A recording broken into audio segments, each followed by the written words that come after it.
আপনি আপনার জীবিকা নির্বাহের জন্য বা বেতনভোগী কর্মচারী হিসাবে কোনো মোটরযান বা গণপরিবহন যেমন ট্রাক, বাস, ট্যাক্সি ইত্যাদি চালাইতে চান, অথবা ড্রাইভিংকে আপনি পেশা হিসেবে গ্রহণ করতে চান, সেক্ষেত্রে আপনার অবশ্যই একটি পেশাদার বা প্রফেশনাল যেটাই বলেন না কেন ড্রাইভিং লাইসেন্সের প্রয়োজন হবে।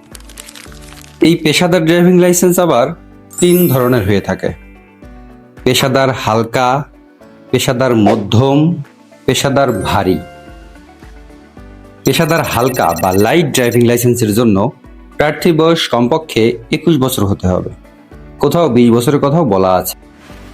অর্থাৎ আপনার বয়স যদি 21 বছর হয় এবং 8ম শ্রেণী উত্তীর্ণের সার্টিফিকেট থাকে, তাহলেই আপনি পেশাদার হালকা ড্রাইভিং লাইসেন্সের জন্য আবেদন করতে পারবেন।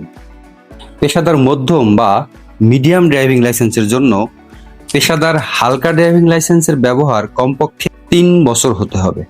অর্থাৎ পেশাদার হালকা লাইসেন্স 3 বছর ব্যবহারের পর আপনি পেশাদার মধ্যম বা মিডিয়াম ড্রাইভিং লাইসেন্সের জন্য আবেদন করতে পারবেন।